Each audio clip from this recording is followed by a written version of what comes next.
Hi everyone, you're watching the VSO Gun Channel, and today I'm announcing a new series. I'm going to call this thing Gun GroupThink. Now the general premise behind this is a couple times a month, we're going to grab a few different points to talk about, in general, dealing with the way that groupthink has either bred misconceptions in the firearms space or has generally just ruined our culture. So I know that you guys are going to have plenty to say about this. Sound off in the comment section down below if you have ideas. I have a whole list of jumbled bullet points to kind of put into different episodes. I'm going to say that to start out with, we're going to go with 3.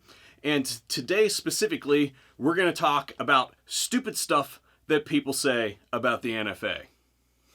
But of course, before we do, we have to pay the bills. And therefore, we have to talk about today's sponsor, which is Bullion Box. Monthly subscription boxes are nothing new. We've covered several of them here on the channel. I'm sure that you've seen them all across the internet previously.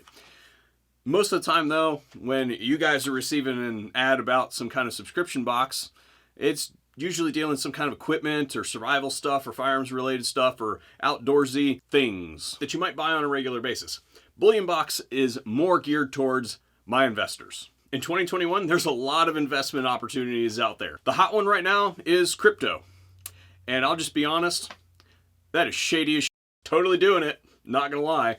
But I had to open a separate bank account because I am not linking my regular stuff to that. Thank you very much. If you are not into that game and you want to look at something that's probably a little bit more secure, then I think Bullion Box might be something that you look at. Investing in precious metals has always been a thing and will always be a thing. The United States government used to back up all of its currency with precious metals. We're supposed to do that, and we don't do that anymore. There are lots of different ways to purchase precious metals. If you're one of those people that purchases precious metals and then has someone else hold it for you, you're an idiot. You've just financed someone else's wealth. You ain't never seen that. Bullion Box, by contrast, takes a pile of money out to the market and buys a whole bunch of it. They then take that stuff, stuff it in a box, and send it to you on a monthly basis. This ensures that they have a continuous supply and that the rates are secure so that you aren't getting screwed over by market fluctuations.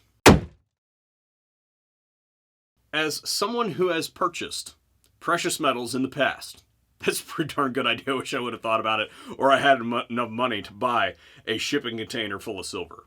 But I'm a gun guy, therefore I am automatically poor.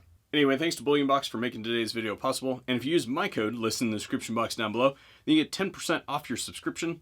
And a small kickback comes back to this guy so I can buy my ramen this month. All right, let's go for it. The first one, and I absolutely love this one. I am not going to do NFA stuff because I don't want to end up on a list. F a stamp, you know, I don't need people knowing what I have. Okay, first off.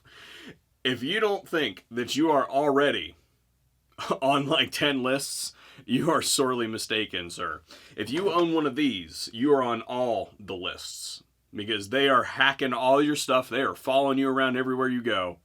And if you think that you aren't on a list and you own a smartphone, you need to drastically reevaluate your idea of how privacy works, my friend. While the information about the NFA items that you own, as in the serial number, make, model, etc., is stored in the NFA registry, it is not publicly accessible. As in, if a public official wants to know something about the items that you own, they have to have either a subpoena or a warrant to be able to access that information.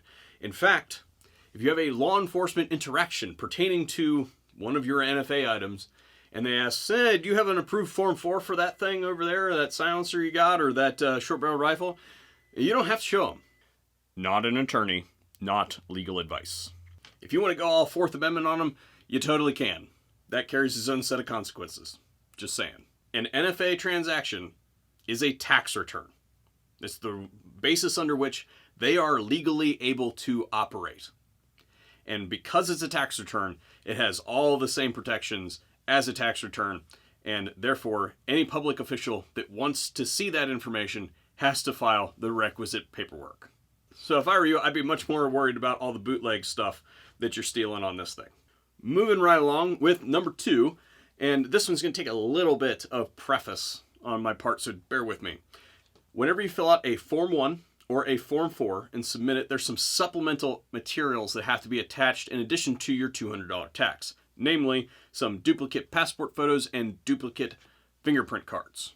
And this one comes from the audience because somebody asked this the other day. In fact, I was kind of a dick to them, not going to lie, because I get this question all the time. Your fingerprint cards, even though they have a line on the official card for law enforcement to sign off on them, do not have to be conducted by a law enforcement official. You don't have to go to your sheriff's office. You don't have to go to your PD. You don't have to do any of that sort of stuff to get your fingerprints taken. If you are competent, you can do them yourself. If you are completely incompetent, well, hey, maybe don't do that. Maybe do it for the first one. Go to this law enforcement agency and see how they fingerprint. After you've been fingerprinted a few times in your life, you can figure out how to do it. If they have a problem with them, they'll let you know. They're not going to kick your form back to you and say, hey, you got to start all over again. If you do it wrong, they'll send you an error letter and ask you to correct it. Maybe if they send you an error letter saying that your fingerprints are jacked up, maybe then you spend the $20 or whatever it is to go down to the law enforcement agency and have cop run your fingers over the thing and sign the paper. But number two, you do not have to have your fingerprints done by a law enforcement official. You can totally do it yourself and buy all the supplies online. In fact, the ATF will literally send you fingerprint cards in whatever denomination you care. And number three, since we're on the topic of law enforcement, in addition to your duplicate forms that have to be sent to the ATF with your duplicate passport photos and your check and your duplicate fingerprint cards that we mentioned in the last segment, you also have to submit a third copy to your chief law enforcement officer. And I had somebody ask me the other day, they're like, hey, Kurt, my sheriff is a real douchebag. Is he going to be able to screw up my form, keep me from getting my property? And the answer is absolutely not. Your Clio gets absolutely no say in what you buy. It is simply a notification. It used to be that they had to sign off, and some years ago, they basically said, hey, this is really delaying the process. This is completely patently unfair.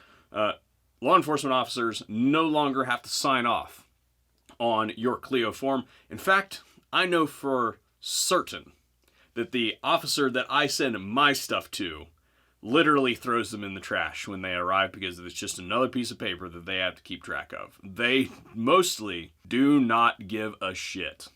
And that's our three for today, things that I hear on a regular basis for why people haven't participated in the NFA process, and the ulterior motive of making the first episode of Gun GroupThink about the NFA process is that I can only think of one mechanism by which we get items like these deregulated, and that is widestream, mainstream participation in this process. Why do you think it has been so challenging for lawmakers to be able to get on board with moving on general firearms regulations that would mimic the NFA process for mainstream arms? And that's because there are so many of them out there that it becomes a burden to business. And because it's a burden to business, there's a lot of money involved. And when there's a lot of money involved, politicians get their panties in a wad because they know that there's going to be a lot of money brought against them if they go against those businesses.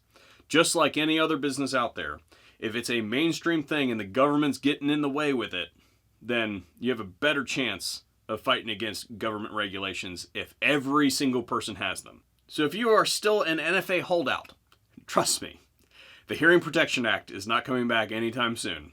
Get with the program, folks, and maybe we'll have a shot in our lifetime of getting these things deregulated. That's all for today. Thank you for joining us here on the VSO Gun Channel. And if you want to support the channel directly, then you can find all our links down below. Follow us on everything, and even check out our Patreon and Subscribe Star, and of course, the Discord. I'm trying to make that thing worse than the Grand Thumb comments. And you guys aren't doing a very good job. I'm disappointed.